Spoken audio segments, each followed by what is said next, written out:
married men, or men in general, but married men especially, carry a heavy burden, which is called the headship of the home or the headship of the marriage and family, because the because the man is given the responsibility to be the head.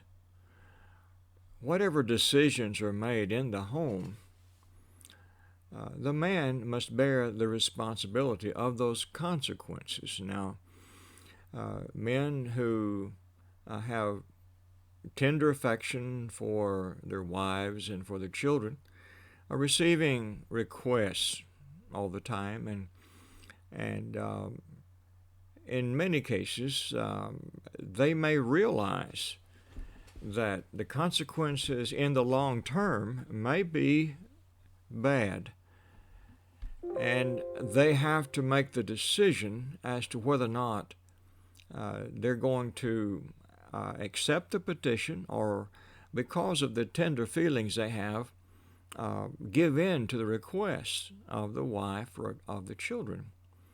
Now we have an example of a man in the Bible who was a great man, a friend of God, and his name was Abram. And Abram was a married man. He and his wife were given a promise by God that they would have many descendants, and that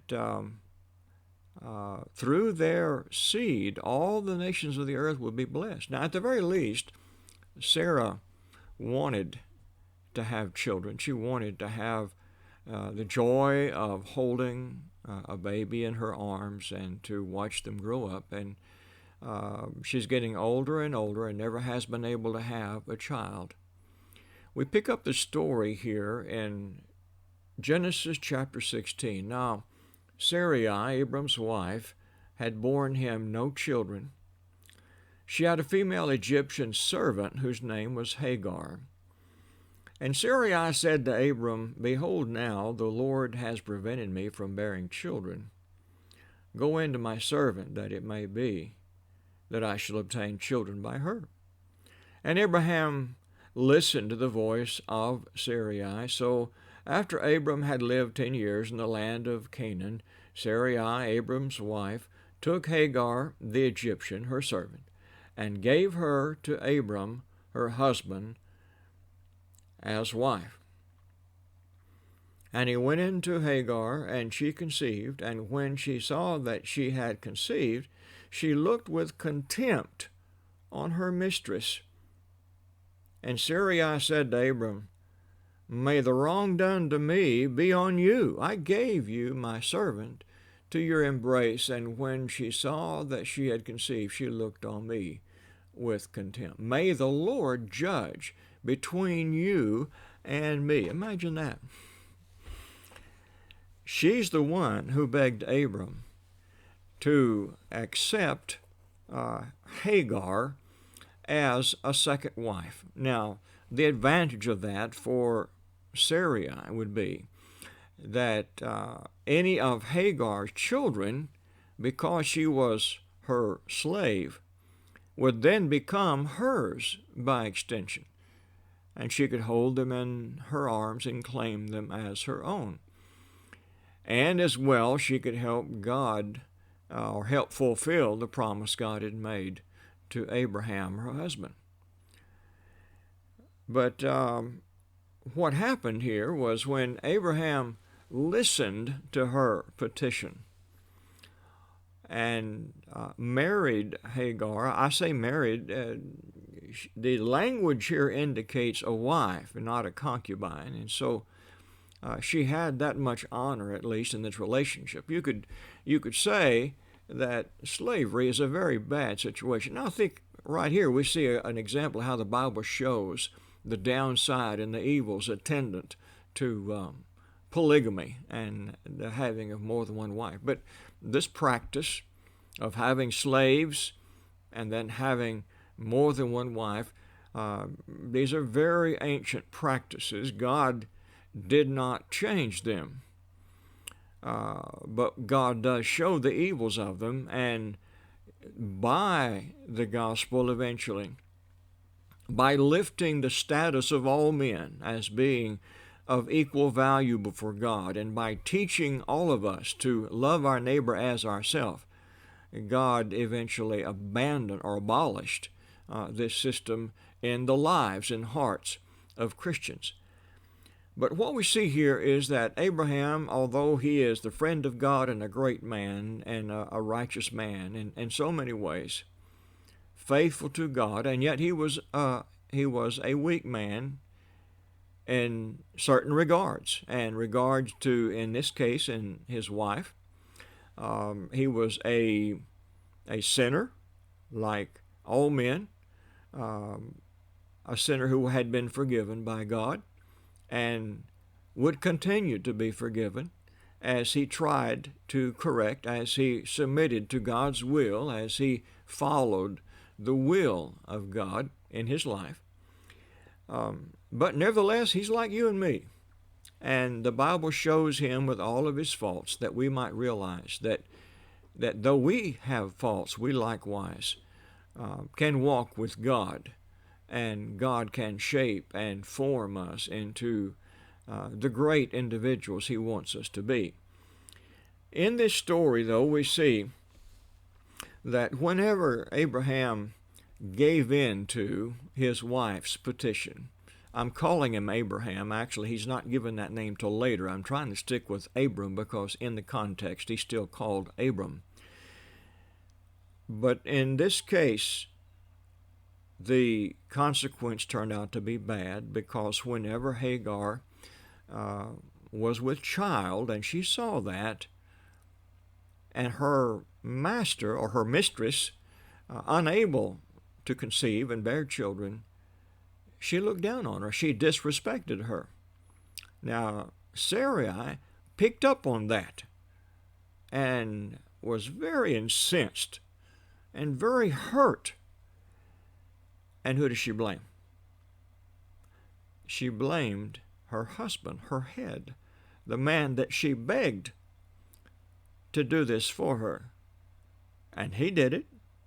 He should have known better. He should have foreseen the consequence. The guilt is upon his shoulders. Let God judge between you and me, she said. Well, Abram did another thing that was not all that good. It says, Abram said to Sarai, "Behold, your servant is in your power. Do to her as you please." Then Sarai dealt harshly with her, and she fled from her. Now that's the story here.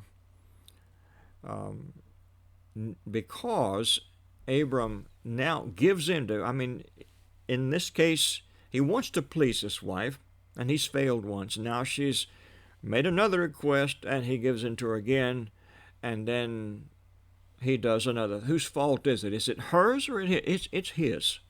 Okay, he's the head. Now she bears her responsibility for afflicting her servant. But ultimately, Abram bears the guilt for the harm done to Hagar. And now she flees, and she escapes from the suffering and the affliction. And an angel, in verse 7, finds her by a well. The angel of the Lord found her by a spring of water in the wilderness, the spring on the way to Shur, and he said, "Hagar, servant of Sarai, where have you come from and where are you going?" She said, "I'm fleeing from my mistress, Sarai."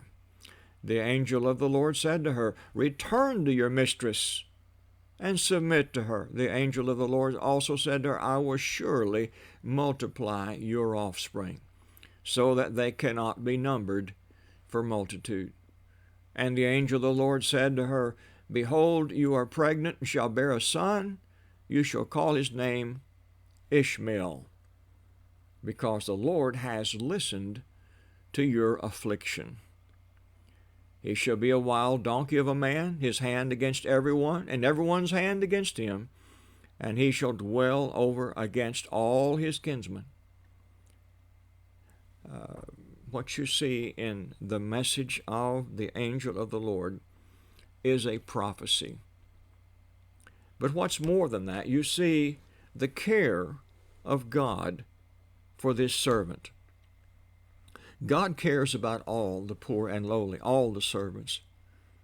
God is their champion, and God is the champion of this woman.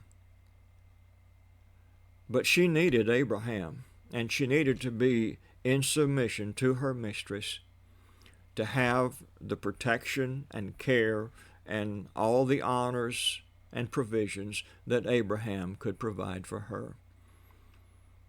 Her child would be an important man.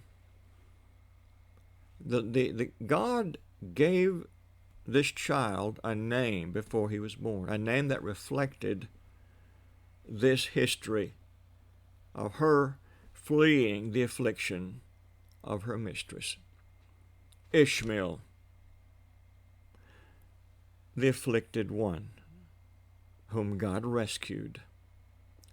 And so the descendants of Ishmael, in this case we know of as Ishmaelites, and eventually better known as Arabs. And you have a prophecy about the people. This is 3,000 years ago, that his hand would be against everyone, and everyone's hand against him. And this has been the story. Here in Genesis, 3,000 years ago, in the beginning of the Bible, you have a prophecy that is fulfilled. And to this day, where's all the war going on in the world? A major portion of the conflict that you read about in the news almost every day is of someone of this stock, of the Arabs, and because of the religion of a great number of the Arabs, not all, but a great many Arabs have embraced the religion of Islam.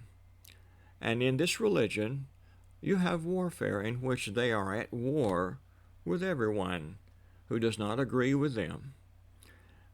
They are at war among themselves, and their tribes are at war, savage war, and have been for centuries and centuries in time. And everyone's hand is against them because of this. That prophecy has been fulfilled, and so has the other prophecy of Genesis 12 that God made to Abraham that would be fulfilled through his wife, Sarai, that he would have a son, Isaac. Isaac was the laughter of Abraham, and he was the one through whom his descendants would be numberless, as here as well the descendants of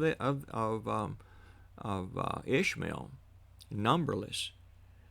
But in the case of Isaac's seed, God would bless all the nations of the earth. Through Jesus Christ, a descendant of Abraham through Isaac, the gospel has brought blessing to all nations of the earth. God has blessed them. God has prospered those who have heard and embraced the teachings of Jesus Christ.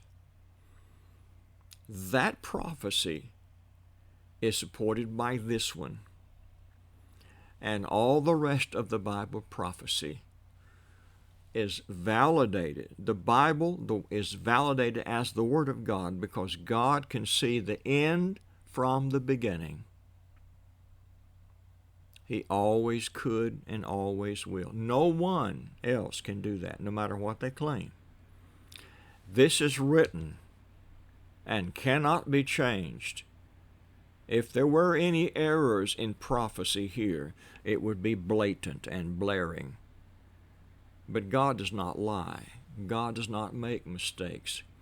And He teaches us to be like Him, to trust in Him and to tell the truth and to be faithful, faithful to our word, faithful to our promises, even as God has been. Now, Hagar, after receiving this message of the angel, she called the Lord by a special name. You are a God of seeing, for she said, truly here I have seen him who looks after me. Therefore the well was called Bir Lahairoi, which means the living God who sees me, who saw my affliction. It's a beautiful thought. And it's a well where she was sitting in despair, having no future whatsoever, before the angel of the Lord told her what her future would be. Abram is 86 years old when Hagar bore Ishmael to Abram. That's significant because if you look in the next chapter, verse 1, he's 99 years old now. That means 13, 14 years later, when the final stages are brought to a conclusion, in which God's promise to Sarai began to be fulfilled. First you had the covenant of circumcision, and then within a year, when Abraham was 100 years old, Isaac was born. In the book of Galatians, you have an allegory based upon this history. It's an allegory designed to help us to understand the contrast between the Old Testament and the New Testament. One of the slave and one of the free. It's a great lesson. Thank you for listening. God bless you. And I hope to talk to you some more about some of these great Bible characters. And may God bless you.